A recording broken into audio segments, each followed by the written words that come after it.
Stay tuned for the Splash Live.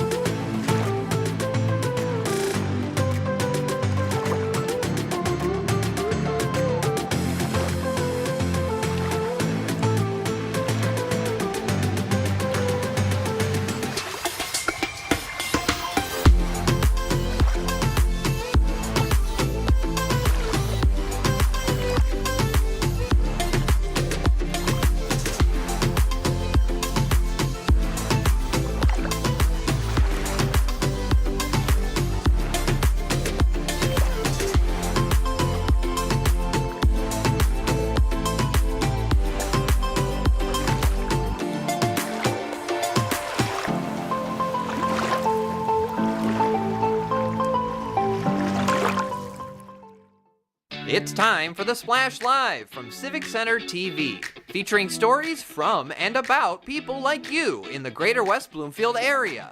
Simulcast on cable, 89.3 Lakes FM, social media, and the web. Now live from Green Media Center on Walnut Lake Road, it's the Splash Live.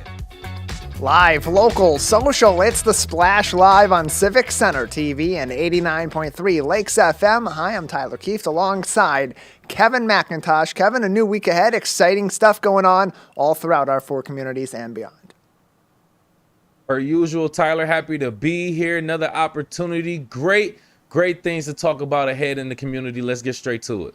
Yeah, a lot of fun was had over the weekend, including a chance for residents and visitors coming through West Bloomfield and Orchard Lake to take a step back into history. They did that by heading out to Apple Island, along with the Greater West Bloomfield Historical Society in partnership with many other community organizations like the West Bloomfield School District. This once-a-year event got pontoon boats back out on Orchard Lake and heading across from our side of things near Long Lake Road over to the historic Apple Island. Residents and visitors got tours of the entirety of the island, got to walk around on some of the trails, see some of the historic surveyors' locations and locations that were key to Native American life way back when and early settler life. And Kevin, as you're seeing here on your screen on civiccentertv.com, some of the remnants of former residences that were on Apple Island way back in the day with former owners before it was ultimately donated to the West Bloomfield School District, where it continues to be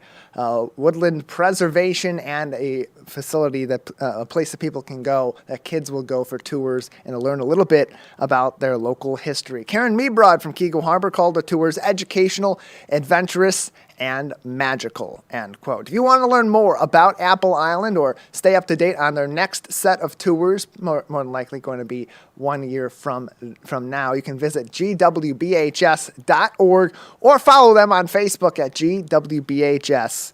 As well. Kevin, history also has been on the forefront of the tours, including through the boats themselves. The Greater West Bloomfield Historical Society sharing a really interesting post along with their Apple Island tour information. It was 50 years ago that the West Bloomfield School District purchased a second pontoon boat to help with tours to get people out to Apple Island. The boat was dubbed the Optimist in honor of a benefactor, being the Optimist Club of West Bloomfield, whose generous donation helped the school district pay for this very boat. Pictures posted by the Greater West Bloomfield Historical Society of that article, and this more recent photo of the old Optimist pontoon boat posted by Karen Mebrod. A very interesting look into some of the history of not only Apple Island, but the tours of Apple Island. A summer favorite for a lot of people that came back just over this weekend. Fun stuff, Kevin. Seems like a very interesting and unique destination, but obviously it has a lot of history about the West Bloomfield community. And it's interesting to see that, yes, it was 50 years that boat was donated. So interesting history all around. I hope people in the community make time to go out there and check it out. Yeah, over the past few years, as those Apple Island tours were not going on, the Greater West Bloomfield Historical Society, along with the West Bloomfield School District, making some improvements, some safety features on Apple Island and improvements for those boats getting out there for these tours. First time it's been back in a few years, and a lot of fun for the Greater West Bloomfield Historical Society. Glad to have that summer staple back in operation. In the heart of the lakes in Keego Harbor, residents got together to meet each other and bring some color to one of their local parks. Our reporter Peyton Skyver has the story. Keego Harbor residents are tapping into their creative side this afternoon as they gather to begin painting park posts to help brighten up Tate-Optimist Park. Hosted by Keego Harbor Parks and Rec, this Keego Connect event is allowing people of all ages to come together for a creative and fun activity that will help the park be an even more beautiful place for the community to enjoy. Yeah, so we're kicking off the Keego Connect. It was an idea that I had about activating our parks and connecting our community with our parks. And so we thought, hey, how do we beautify this park? It's along the trail. And so we're excited that our community is coming out to paint the ballards or the posts in the park. I think it's just a fun way to gather, fun way to show that how we can better our community and bring a little color to the parks too. So we're actually working on a program called Keego Connect, and we're working on doing all kinds of different activities in our parks and inviting community members to do that, such as the park improvement projects. We're also going to be doing yoga and reading, like summer reading, and lots of different events. I think it's really important for the community to come together and help improve the parks. Keego is a really small city, and so we do rely on volunteers a lot, so it really means a lot for everybody to come together and volunteer to help get our parks better looking. My family grew up on the street actually, and we visited this park all the time, so I think it's kind of fun that we get to help be a part of improving it, a park and resource that we've been using for years, so that's pretty cool. I'm really active in the city, and I know a lot of people on Parks and Rec, and I'm interested in beautifying our parks. My beach club that I belong to in Cunningham Park, and we painted rocks, and I still had the paint, and so I thought this will be a painting weekend for me, and I enjoy craft painting, and so you know, the people in Parks and Rec work really hard, and I'm just one of the side volunteers that wants to help out. You know, we're just blessed with a lot of parks here in Keego, and it's time to start showing them some love. I love giving back. I have a servant's heart, and so I just love that I can help plan and bring people together to do something for our community. After a day filled with art, creativity, and community bonding, Tate-Optimist Park has definitely been brightened up. Be on the lookout for more of these Keego Connect events by checking out the So Keego Facebook page. With Civic Center TV, I'm Peyton Skyver. Appreciate the report, Peyton. And you can learn more about these events that are happening all throughout the summer, all across all of the parks of the city of Keego Harbor. Some creative fun for the entire family and a way to get people out in the parks, Kevin, to get to know each other and to get to know their parks also. You wouldn't think in a city the size of Keego Harbor that they have 7 parks across that town, but they're going to get engaged in them all throughout this summer. It's great that the residents of the community even wanted to come out there and participate and help beautify and just make the park a better place, make it more aesthetically appealing. So it's great that not only that Parks and Rec put that together, it was a great day. It looked like it was a great day for it, but it seems like the residents of the community were more than happy to be out there and help. Yeah, here are a few more pictures from some of the finished products out there. We saw some of the painting in process.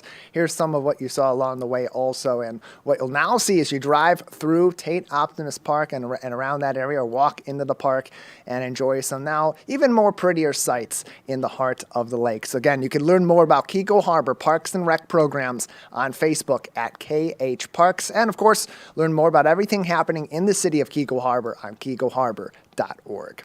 Last week, Friday, Kevin, was the last day of school for the kids, and now today, the last day of school for our educators. But before they got to their final day, dotting the I's and crossing the T's on the 2023-2024 school year, of course, they had to have a big celebration. Coming together at West Bloomfield High School after the kids left, the party started. The faculty, the staff, the teachers, all having a very fun time celebrating a successful school year and some big milestones as well. 5, 10, 20, 30, and even 50-year anniversaries for some of the employees there in their teaching careers with the West Bloomfield School District. Some awards also handed out, and a way to get a lot of that staff together at West Bloomfield High School and throughout the school district to celebrate this momentous occasion that always comes with the end of the school year. Say some goodbyes along the way as well to some of their retirees, and of course celebrate years of accomplishment. Here's Cheryl Hauk, the longtime choral director at West Bloomfield High School, on what's one of her final days. And on the left on your screen in this picture, there we have Karen Brody, who celebrates 50 years teaching in the West Bloomfield School District. Congratulations to all of them on another successful school year, and of course to those celebrating those big milestone anniversaries, Kevin. That's a great thing to see and hear, Tyler. Our teachers, our educators, kind of celebrating their last day, kind of coming together, decompressing after such a long year.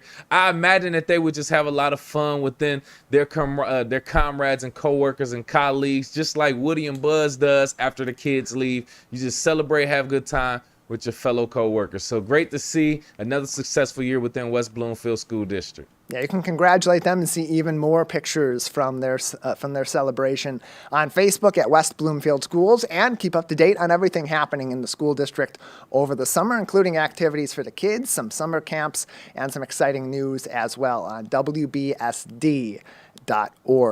Kevin, it's a kind of perfect time of the year for the teachers to be wrapping up their school year, especially if they want to avoid some of the pitfalls of construction season on their commute. Your commute to and from work and other activities, especially if you're on Orchard Lake Road, may get a little bit slower in the coming weeks, especially if you're frequenting the area between Long Lake and Commerce on Orchard Lake Road. As the construction project will begin today. Construction on Orchard Lake Road between Long Lake and Commerce will begin with grinding pavement and doing some shoulder work. However, the roadway will remain open with flaggers directing traffic in either direction for the duration of this project. Expect more work coming up as well, including after this grinding, a short-term paving project, as we've seen happen a couple times in recent years throughout this stretch. Again, just another repaving of that area to maintain that road for another year or two going forward. To get more information on this road obstruction and the construction going on, you can visit rcocweb.org or follow the Road Commission for Oakland County on Facebook at RoadCom, Road COMM on Facebook is their page. Kevin, a little bit slower in that area, but an area that has so much traffic throughout the year, is on a little bit of a slope, is near the water, tends to have that road get a little bit more wear and tear over the year. So a necessary change on this part of Orchard Lake Road. Like you mentioned before, Tyler, construction season is the 5th season in Michigan. So that's one of those pieces of information where I don't know who needs to hear this, but here it is, and I hope it helps you or someone that you know on your commute. So great information to share within the community for people throughout their commute throughout the day. Yeah, on a more exciting note, some stars joining together, including from the West Bloomfield area over the weekend. Here is an image we'll show you of one of West Bloomfield's greatest stars and one of Detroit's greatest stars, all together in one picture. Donovan Edwards, West Bloomfield High School alum, the legend himself, and University of Michigan running back, posing with Barry Sanders on his Instagram page over the weekend at the Detroit Sports Spectacular, which happened at the Suburban Collection Showplace in Novi. Now, perhaps an inspiration for Donovan as he plans to wrap up his college football career this year at the University of Michigan, and already off to an exciting start. He'll be on the cover of EA Sports College Football 25. He'll be the lead running back for the University of Michigan in the first season in the Sharon Moore administration as their new head coach, and possibly, dare I say it, a Heisman candidate in Ann Arbor and from West Bloomfield. Good to see one of our greatest legends alongside another one of our greatest legends as they celebrate Detroit sports over the weekend. Donovan continuing to do great things. Tyler, I don't think Donovan realized that he just did something the majority of the Detroit Lions fans in the Metro Detroit area have on their bucket list, and that's take a picture with the legend Barry Sanders. Shout out to Donovan Edwards for that, man. Oh Yeah. my goodness, I'm jealous. Yeah, Barry recently getting a statue of himself in downtown Detroit. Donovan hoping to do kind of the equivalent of that and get his number up in the rafters alongside Matthew Judon's 99 at Lakers Stadium, especially after that exciting new scoreboard goes in to begin this upcoming school year. Music is back on the way in the prettiest little city in the state of Michigan. Coming up on Thursday, the Sill Sunsets concert series continues in Sylvan Lake, a band you may have regularly heard if you've frequented Cadeau Cafe, Atwater Brewery, and Turnaround Bar. The concert featuring Sharuba will happen Thursday night at 7 p.m. at 1615 Lakeview in the city of Sylvan Lake, featuring classic rock tunes with a little bit of reggae and a dash of country as well. You can keep up to date on all the Sill Sunsets concerts throughout the summer by joining the Sylvan Lake What's Going On Facebook page, and of course other events including these concerts, game nights, yoga, and more can be found on the Sylvan Lake calendar on sylvanlake.org. Kevin had a great start to the first couple concerts of the summer. Again, a big turnout for all these. It's becoming arguably the biggest event of the summer in Sylvan Lake. We got to thank our communities, our Parks and Recs, and all of our organizations, sponsors involved for putting things like this on right as we slowly get into literally the official first day of summer. But as the weather starts to get warm and consistent, we're starting to see more outside events. Ladies and gentlemen, welcome to the summer. Take advantage. Congratulations to everything they got going on in Sylvan Lake and making the community come outside. Yeah, it's really something special about our four communities when we get to the spring and the summer, especially as those conditions are warmer and sunnier outside. Everyone comes out and about and has a good time and gets to know the community so much more. It's a special time of year in our community. It is also a time of change in our community as well. Recently, we learned that West Bloomfield Township will be one of the 75 communities in the Metro Detroit area and in southeastern Michigan affected by some changes with Green for Life Environmental, or GFL Environmental, who will discontinue their operations after selling their shares of many of their contracts with Priority Waste. And that will affect us here in West Bloomfield Township with the changeover happening effective July 1st. So joining us to talk about what this means for residents right now and in the transition period between now and July 1st is West Bloomfield Township Supervisor Steve Kaplan. Steve, appreciate having you on the program with us.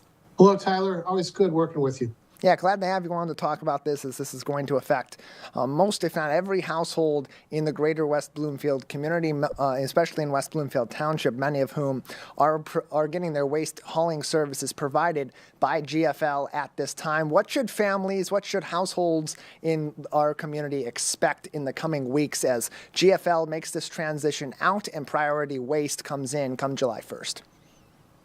For the next 3 weeks through June 30, GFL will continue to provide waste hauling and compost and recycling services.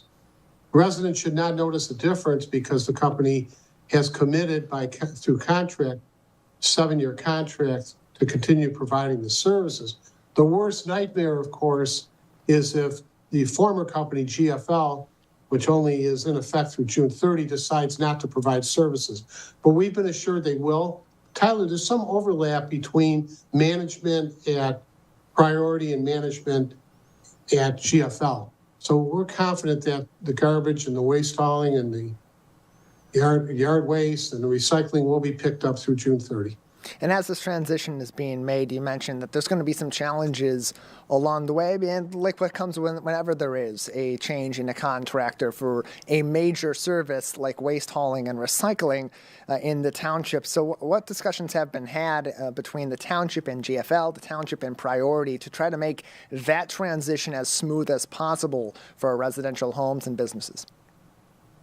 Township leaders are meeting with Priority management and actually ownership later this week. Their main office is in Clinton Township, Macomb County. But among other things that we will demand and insist upon, is in terms of what power we have, number one, that the days of service remain the same. This is very important. 4 days per week, GFL picks up from residents and businesses in West Bloomfield, Monday, Tuesday, Wednesday, Thursday, 5,500 households per day, Monday, Tuesday, Wednesday, Thursday.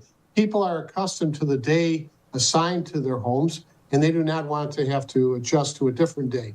We believe that they will honor that. Secondly, and maybe I'm Pollyannish here, but service was abominable for the past 3 weeks.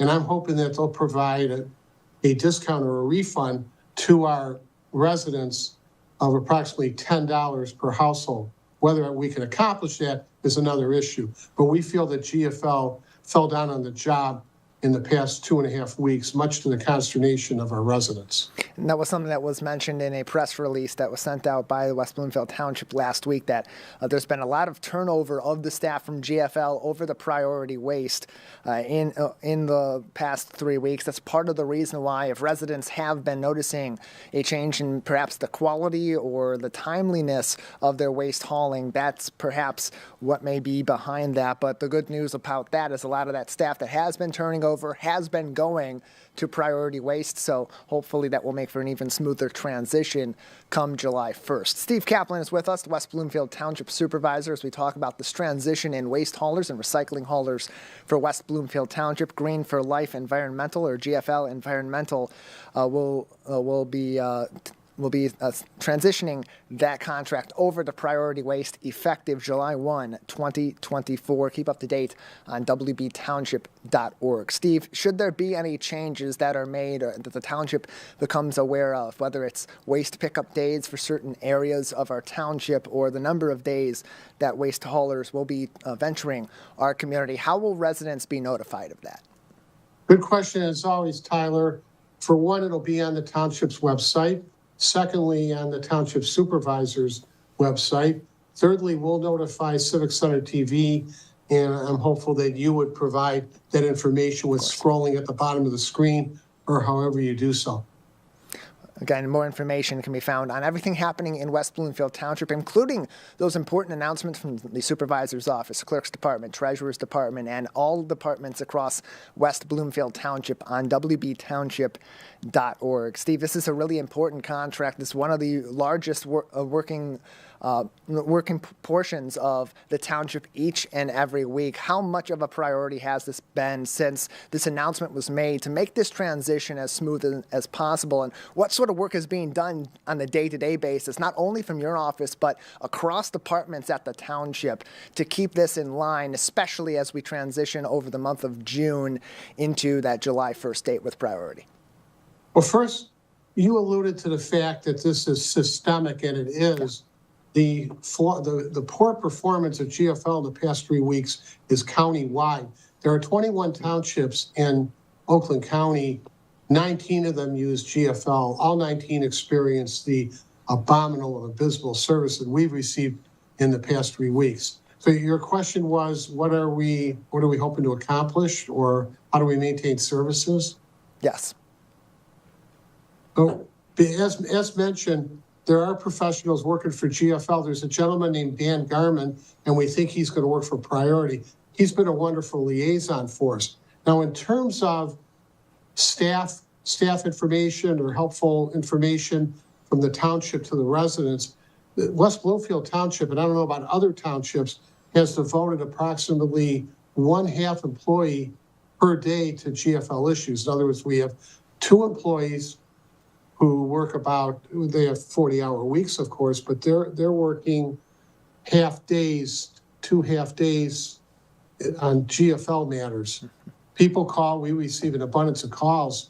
I think any resident who has called West Bloomfield Township about GFL service, whether good or bad, will acknowledge that we have been answering the calls at Town Hall. Unfortunately, we are, because if we had not answered calls in the last week, then the public would have had no idea when their garbage would have been picked up. So we try to provide as much information as we can.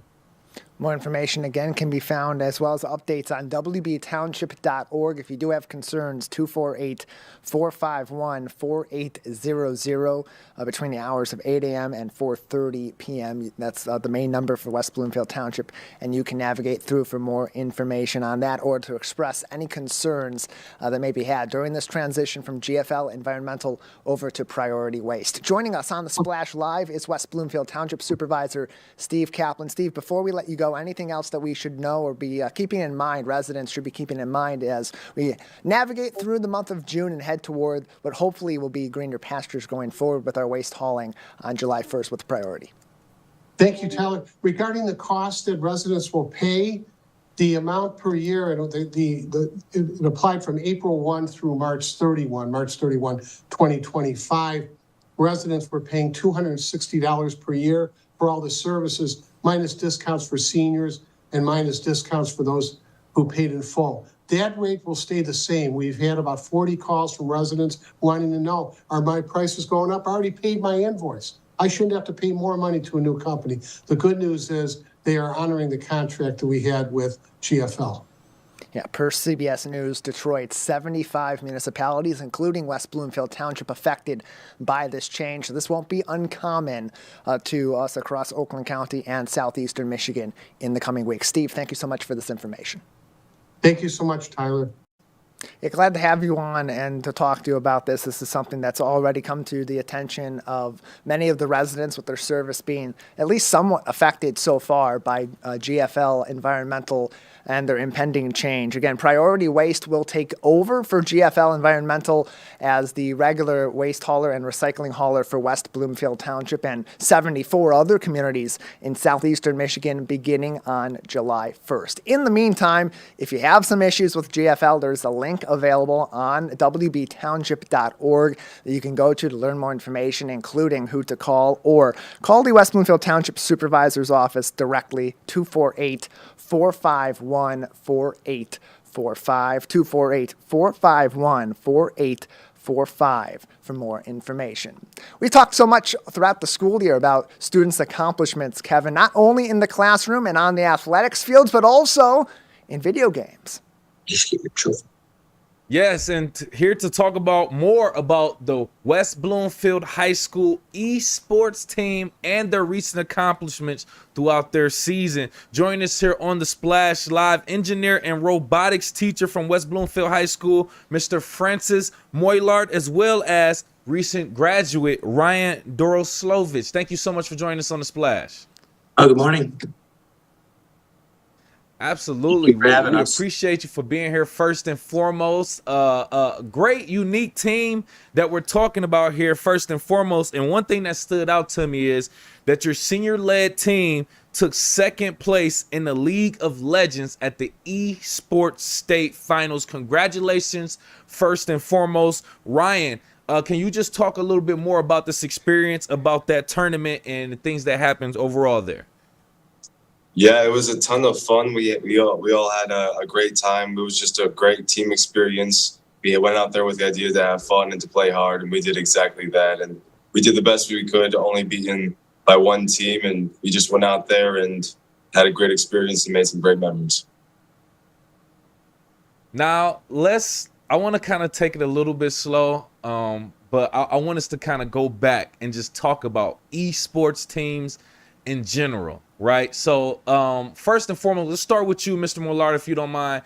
How did this esports team get started at West Bloomfield High School? Well, it originally started as just a team of kids that came to me at one point because I run Video Game Club, which is just kind of a social club that, you know, the kids get together one day a week and they just kind of play video games in the classroom. They have a lot of fun. It's more of a social club than anything else. And I had some kids on that came to that said, hey, we'd like to start an esports team. And I didn't know much about it. I'm an old school gamer, but, you know, we didn't have esports and stuff when I was in school. So I agreed and said, what are the next steps? And they started our initial team, and that was just a 1-year thing. And then after that, administration from the high school actually come to me and said, we're looking at, expanding this and seeing what we can do. And so I started bringing it out to a couple of kids, and Ryan was one of them. And I said, hey, we're looking at starting this team, and we have this game called League of Legends, which I honestly don't know a lot about. And he's like, oh, I play that. And, so then he put the word out there and made some flyers, and we got some kids that were interested. And next thing we knew, we had 5 or 6 teams that were playing in different games, and League of Legends was one of them. Interesting. It's interesting to see how it started off as interest from the students. They come to an educator, a staff member like yourself, who's there to support them essentially, and it turns into something that's a legit organization, recognized and supported by the school. So that's great work there overall. Ryan, I want to ask you, first and foremost, I didn't even know League of Legends was a game itself. I thought that was just the title of the tournament. So can we just talk about esports in general? What other games are you really active in when it comes to esports? First, that's my first question. And my second question is, now that you are no longer a high school student on the esports team, what are your goals with esports now? So for esports moving on, I'd definitely be interested in college. I could see myself doing that. There's a ton of opportunity for students. It's not just League of Legends. You have stuff like Madden, you have stuff like Valorant and other stuff coming out on the scene. So League of Legends, although it was really a cornerstone and kind of the groundwork for esports, it's definitely expanding right now. But I think for me, at least, it's going to be kept a league because that's what I'm good at, and that's what I love doing. Interesting. Yeah, Madden, you got all types. That is so crazy. And if I'm not mistaken, you can get scholarships and things like that, academic opportunities from esports nowadays. Is that correct? Yeah. Yeah. Go ahead. Yeah, you can get thousands in scholarships just by playing video games. That's almost mind-boggling to me. And even out of the field, you can get great cash prizes and stuff, especially as you rank up in the tournaments. So you can truly make a living off of this nowadays. Yeah, there's all kinds of titles. I love it. We do Mario Kart. Splatoon 3, actually our Splatoon 3 team took first in states during the fall league. So, and then Ryan and his group took second, I think both fall and spring, right? Fall and spring. Yeah. So. Did I just hear you say Mario Kart? Yo, you just took me back to the Nintendo 64 days. Listen, if we talking about Nintendo 64 games, put me all on the team, coach. That's what I'm talking about. I see you got the old school Pac-Man on your shirt, so I already know you old school. Oh, yeah, I wore this purposely. I'm old school coin popper. Yep. Go back from the arcade days. But I love that we're promoting esports and the opportunities that it does create. Joining us here on the Splash Live, engineer and robotics teacher, Mr. Francis Moillard, as well as recent West Bloomfield High School graduate, Ryan Duroslovic, talking about the esports team at West Bloomfield High School and their recent accomplishment at the League of Legends esports state finals, by the way. So I'm glad we talked about the opportunities post high school and everything like that. And you said you do still have interest in joining other teams, Ryan. Can you just talk about overall the message that you would want to give anybody who is interested in esports in high school or just in general? If you love something and if that's your passion, if video games is your passion, go out and do it. Make an opportunity for yourself. There's always going to be opportunities out in the world, and you just got to look for it. And come to you through your teacher sometimes when you're sitting in class saying, hey, if you play video games, there's just great opportunity for it. So if you have a passion for something, you have a strive for something, go out and do something with it. I love that. Mr. Moillard, if you don't mind, can you give out information to anybody listening, watching, who may have interest in joining the esports team at West Bloomfield High School next season or next year, or just talk about anything that you all have going on next year, what we can expect? We're going to be setting up our teams again in the fall. We set them up every fall and every spring. So at the beginning of each semester, like I was saying, we have spots for people in League of Legends, of course, Mario Kart, Splatoon, Smash Bros, Madden, NBA 2K. There's a bunch of them. I can't name them all. Rocket League. So there are a lot of opportunities. All you have to do is come see me in room 450 at the front of the school. I run video game club usually every Thursday during the school year. So you can also come during that time. And then we set up our teams in September. Those are our fall teams, and they run through December. And then in January, we'll set up our spring teams. So there's a lot of opportunities. Come in, bring your friends. You know, if you don't have a team to be with, we can often put you with someone. What's that other? Oh, Overwatch. Yep. So we have a bunch of people that are interested in Overwatch. There's a ton of different games. I mean, I don't know them all. Like I said, I'm an old school gamer. So Pac-Man, and then more recently, like the Resident Evil titles. But other than that, you know, I just kind of manage and monitor. I'm on the chat when Ryan was, you know, on there with his team to see what was going on, make sure, you know, everything's going as according and they're following the rules and they have a good time. I mean, you know, it's like a sport like anything else. They get in there, they give it their all. I think the only district that beat us was East China, right? East Kentwood. East Kentwood, sorry. So, Kentwood, yep. right. Hey, well, hey, you know what? You had me at Smash Bros and Mario Kart. Hopefully, I can find some time if the invite is there to come at least check it out. Thank you again. Joining us on the Splash Live, engineering robotics teacher, Mr. Francis Moylar, as well as Ryan Doroslovich, joining us to talk about the eSports team, West Bloomfield High School. We appreciate your time. All right, thank you for having us. Absolutely. Tyler, what a very exciting team and thing that they have going on. Like I said, may not be as popular as the basketball, football team, but still a team that's doing great things, taking students' interest and giving them opportunities post-high school. I'll be interested to see after the July release of the new college football video game, when they come back in the fall, if a college football video game team may pop up at the high school. And if they do, I'd expect a lot of players using the University of Michigan with a couple familiar faces and Donovan Edwards and Makari Page out there. And, of course, Ron Bellamy, the wide receivers coach, as well. Good to hear from them. Really exciting stuff happening at West Bloomfield High School. And Kevin, not only are our high school students in West Bloomfield doing amazing things in the classroom and outside, so are students all across Oakland County, and the county wants to help them achieve some of their goals as they're being creative and intuitive and using ingenuity to create new things and new inventions that they want to pursue. It's all through the Acorn to Oak program, who has another application window open right now. Joining us on the program to talk about that is the Executive Director of Leadership Oakland, Susan Holliday. Susan, thanks for being with us. Good morning. How are you today? I'm doing fantastic. How are you? Good. A beautiful Monday morning, right? Yeah, always a beautiful day when we're talking about our kids and their accomplishments and their creativity, Susan. We've talked about the Acorn to Oak program before. Now it's gone through its first big period of applications. It's actually handed out its first set of those grants and now going through the second application period. So for those that maybe didn't hear about it the first time around, tell us about Acorn to Oak. Absolutely. So Acorn to Oak grant program was initiated by Oakland County, and we launched on February 1st. So it's a grant program for Oakland County youth ages 8 to 18. So anyone living in Oakland County within that age range can apply to a grant up to $1,000 to pursue a venture or a passion that they have. It's just a program where we award grants into 4 key areas.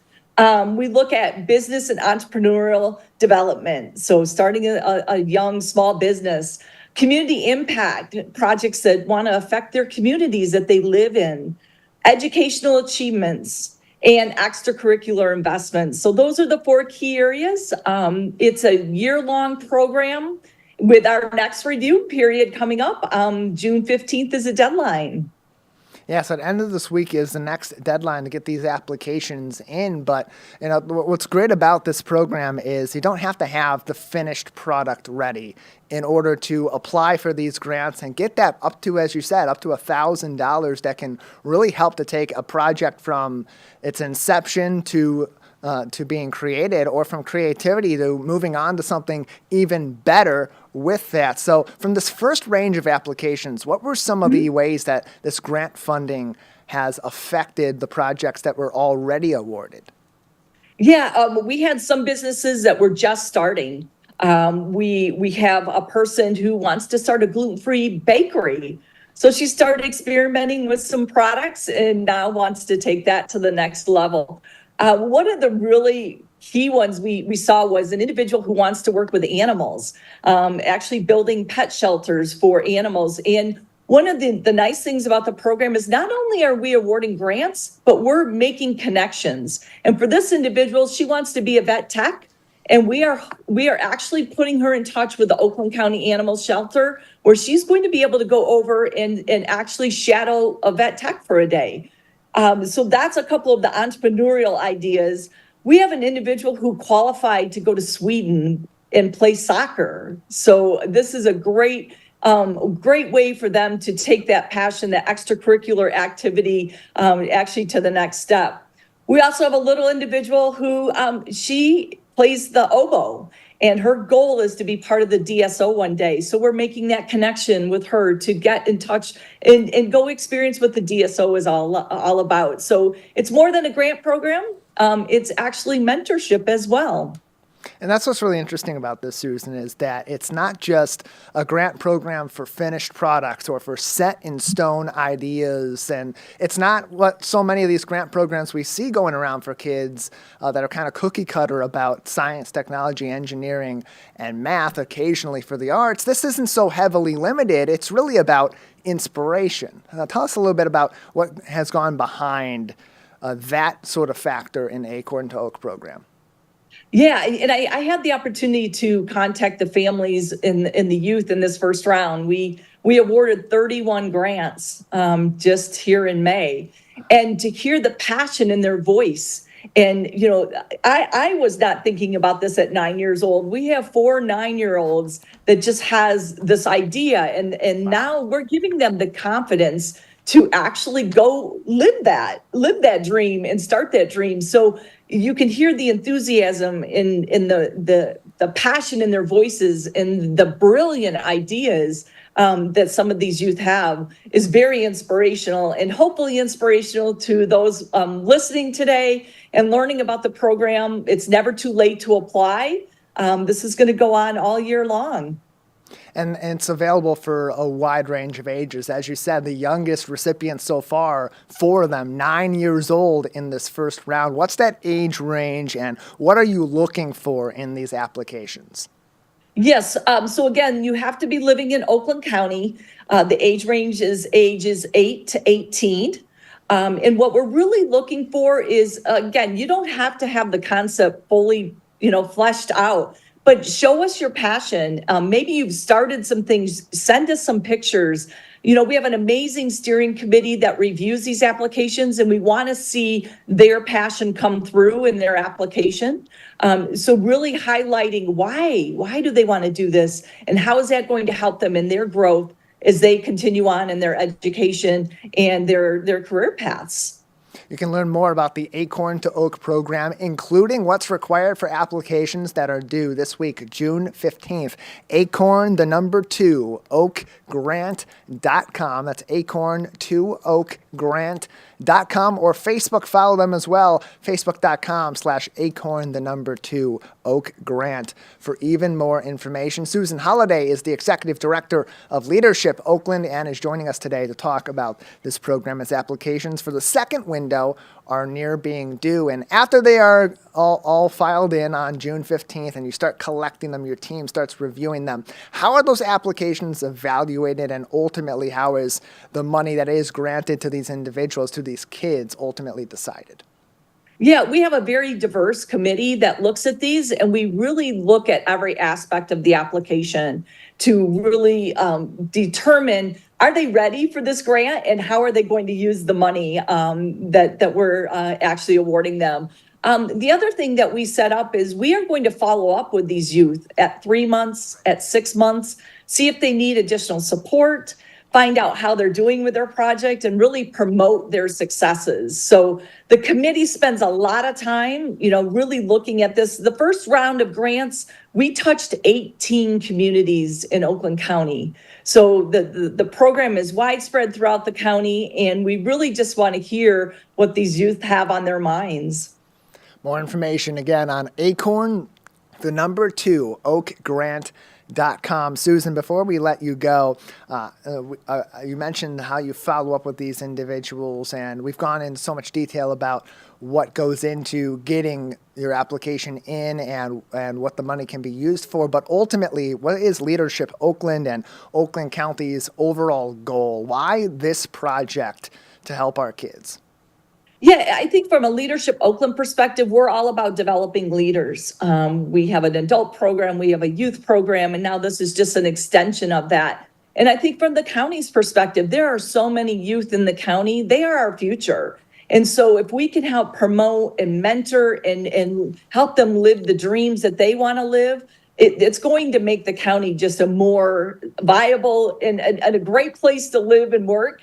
So we really want to encourage these youth to take their passion to the next step, and we want to be there to support them. We're all about developing leaders in the community.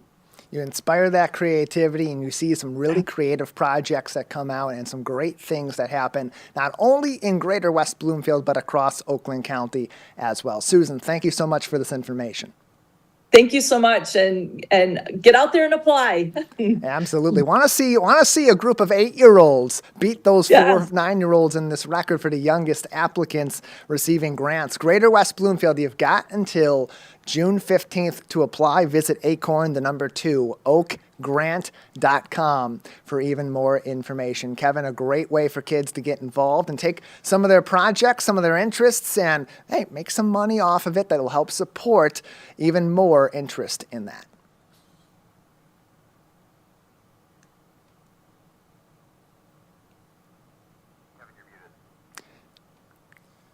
It appears we are having some audio issues with Kevin, so we will move on for just a moment here. But again, I want to let you know one more time, Facebook, you can also follow them, facebook.com/acorn, the number 2, Oak Grant, or acorn2oakgrant.com for those applications. Great to understand that and learn more. Live, local, social, it's the Splash Live on Civic Center TV and 89.3 Lakes FM. Plenty more to get to, including some upcoming events at one of your local bookstores. Stay with us. We'll be right back. We'll be right back with the Splash Live. Want to enjoy Civic Center I'm good TV now. on your social media? Find us on Instagram at Civic Center TV. Get notified when we upload one of our interviews, full episodes, and more. Thank you for watching and listening to Civic Center TV and 89.3 Lakes FM. Find local municipal meetings at our program schedule on civiccentertv.com. Find when your meetings air live or when they're replaying on our Civic Center TV live stream. Find it all at civiccentertv.com and click schedule at the top of the screen.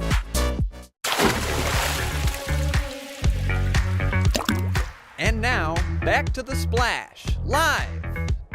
Live, local, social, it's the Splash Live on Civic Center TV and 89.3 Lakes FM. Glad to have you with us. I'm Tyler Kieft alongside Kevin McIntosh. Kevin, we have a lot of opportunities in our community, whether it's at our local library or our local bookstore, to meet some authors and learn about their stories, and along the way, some important lessons. As a matter of fact, there is a free event happening at our local Schuler's Books with talking about a book featuring some local authors, I should say. And join us here on the Splash Live to talk about that event and that book specifically. The authors, we have Dr. Orlando Villegas, Tiffany O'Leary, and Amy Godwin. Join us here on the Splash. Thank you so much for your time. Thank you. Hello. Absolutely. We're talking about challenging empathy, a very unique book that talks about a conversation about bipolar disorder, and it talks about it from a very unique perspective also. Dr. Villegas, if you don't mind, can you just give us a little bit more insight about this specific book, please? Yes. Let's start with title. When we talk about empathy, we talk about strong emotions. And the strongest empathy that we can talk about is the connection, the emotional connection between the parents and the kids. And they are very connected to each other, protecting each other, taking care of each other. And it's not expected that anything is going to affect that connection. However, when the kid has mental illness, the behavior of the kid, the situations around the house, the consequences of the mental illness in the kid sometimes change that emotional connection between the kids and the parents. And the other aspect, the idea of the book is to present the other side of the mental illness, a very important side, which is what happened in the home of a patient. We know a lot about the medical description, the psychiatrist talking about, the psychologist talking, but rarely we hear from the family. And when we talk about mental illness, it's very important. I think that this was, for me, a great opportunity. And I was lucky enough to come with Tiffany and with Amy for me to learn about the other aspect that you don't find in the books. In psychology, in psychiatry, you can learn only from the moms who are facing these kids day in, day out. That's a great way to put it, because just in general, when someone is dealing with a disorder or some type of ailment or anything of that nature, there's a lot of perspective that goes into how it affects the people around them, how it affects the people who support them and has to care for them. And that takes on a mental toll also. So that's a very unique perspective that you provided there. Now, Tiffany, get into you. Being a parent also, can you just talk about some things that you learned about the bipolar disorder throughout this entire experience? Not only about the bipolar, but about any other mental illness, which is more than half of the behavior that the kid is going to show is going to be a reaction to the interaction with the social environment. Then if we want to understand some of those symptoms, we need to understand the interactions. This means we need to know who is the father. We need to know who is the mom. We need to know how the father get along with the mom. How are the kids getting along with siblings? It's difficult for me to try to understand when we do not include the family in the full assessment of the symptoms. If we don't understand the dynamic at home, we are not going to understand more than half of the symptoms that we see. Correct.